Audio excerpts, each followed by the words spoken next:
చాలా చోట్ల క్రిస్టియన్స్ ని చంపేస్తున్నారు కదండి.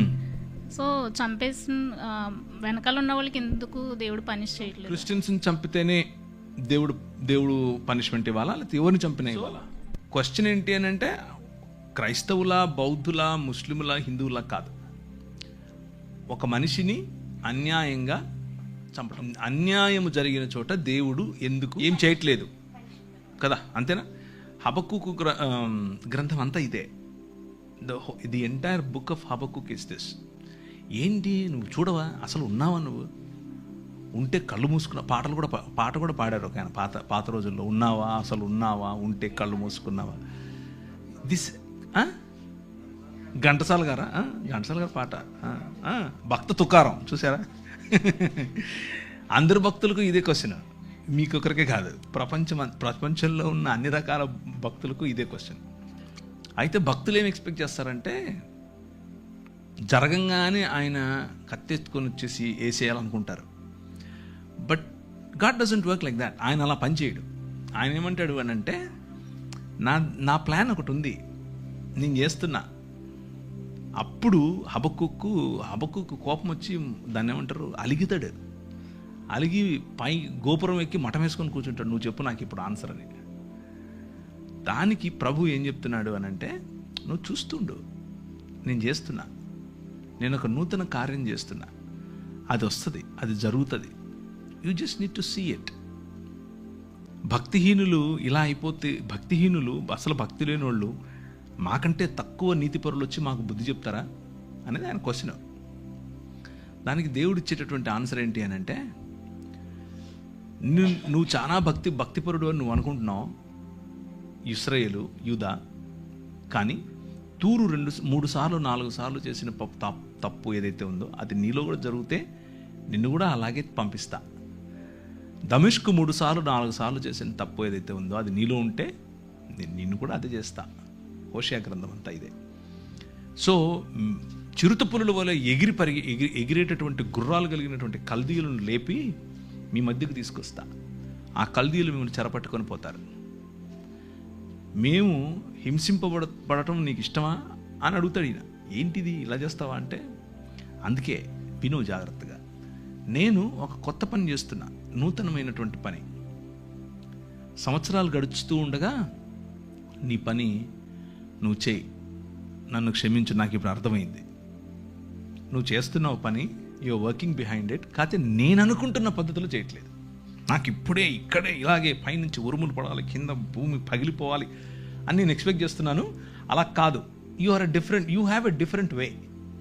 ఆ డిఫరెంట్ వేలో నువ్వు పని చేస్తున్నావు అని గమనించిన తర్వాత హబక్కుకు ఏమంటాడంటే, సాలలో పశువులు లేకపోయినా, అంజూరపు చెట్టు ఫలించకపోయినా యెహోవా యందే నేను ఆనందిస్తాను. నువ్వు ఉన్నావు, నాకు అర్థమైపోయింది, నువ్వు చేస్తున్నావు, నమస్కారం స్వామి, నువ్వే చెయ్యి అని చెప్తున్నాడు. సో ఫైనల్గా వాళ్ళు పనిష్మెంట్కు లేకపోతే తీర్పు అనేది ఆయన చేతిలో ఉంది. Let's put it this way. మనం అనుకున్నట్లుగా కాకపోయినా ఆయన తనదైన శైలిలో, తన పద్ధతిలో సమస్తాన్ని నూతనపరుస్తున్నాడు. కొందరికి ఛాన్స్ ఇచ్చి నూతనపరుస్తాడు, కొందరికి పళ్ళు రాలగొట్టి నూతనపరుస్తాడు. రెండిట్లో ఏది కరెక్ట్ అనేది ఆయనకే వదిలేద్దాం, ఆయన చేస్తాడు. He's doing it. చాలామందిని నేను చూశాను, ఏంటి ప్రభా ఇది, మీకు ఎప్పుడు రాలేదు ఇలాంటి క్వశ్చన్స్? మా పెద్ద పాపకి టెట్రాలజీ ఆఫ్ ఫాలో, హార్ట్లో 4 రకాలైన ఇబ్బందులు ఉంటాయి. నేను ఒకరోజు కారు తోలుకుంటూ బయటకు వచ్చి గట్టిగా రోడ్డు మీద నిలబడుకొని అరుస్తున్నాను, ఎందుకంటే ఆ ఒత్తిడి తట్టుకోలేక. నేను నీ కోసం నువ్వు చెప్పావని చెప్పి నార్త్ ఇండియాకి వచ్చి ఇక్కడ పరిచయం చేస్తుంటే నా బిడ్డకి ఇలా చేస్తావా నువ్వు? నా క్వశ్చన్ సేమ్ హబక్కుక్ క్వశ్చనే. నా బిడ్డకి ఇలా చేస్తావా, ఆమెను ఇలా చేస్తావా?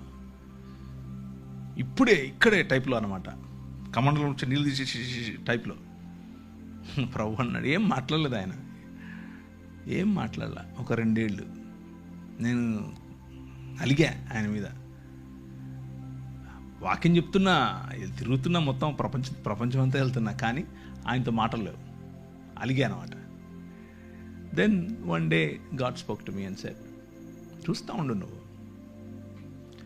ఆ 2 ఏళ్లలో 1 సంవత్సరం తర్వాత ఒక మంచి డాక్టర్ని పరిచయం చేశాడు. ఆ మంచి డాక్టర్ ఆపరేషన్ చేసి కరెక్ట్ చేశాడు. కరెక్షన్ అయిపోయిన తర్వాత ఆమె she's just like any other normal child, no difference. So మనం అనుకుంటున్నట్లుగా కాకపోయినా ఆయన ఈ ప్రపంచంలో నూతనంగా ఏదో చేస్తున్నాడు. దాన్నే మనం నూతన సృష్టి అంటున్నాం, దాన్నే దేవుని రాజ్యం అంటున్నాం. ఆ దేవుని రాజ్యం వచ్చినప్పుడు, నూతన సృష్టి వచ్చినప్పుడు మనకు స్పష్టత చాలా వస్తుంది. కీర్తనల్లో 1/3 కనీసం ఒక 30% కీర్తనలు అన్నీ ఇవే. ఏంది ఇలా అయిపోతుంది, రాత్రిపూట తలగడంతా తడిసిపోతుంది, అయినా నువ్వు చూడవా, నువ్వు వినవా, నువ్వు కలుగు చేసుకోవా అనేవే కీర్తనలు. So the book of Bible is full of emotion from humans. మనుషుల నుంచి ఇమోషన్ ఎక్కువ ఉంటుంది దేవుని వైపు. దేవునితో కొట్లాడటం, దేవునితో అలగటం, దేవునితో స్ట్రగుల్. ఇది మతం ఏమనుకుంటుందంటే, ఎంత గర్వం రా నీకు, దేవుణ్ణి, నాయన, హీస్ అవర్ డాడ్, నాయన, ఆయనకి ఇష్టం. అండ్ ఒకవేళ కూర్చున్న మీలో ఎవరైనా సరే, if you have this question, అది దేవునితో నేను ఇలా చేయొచ్చా?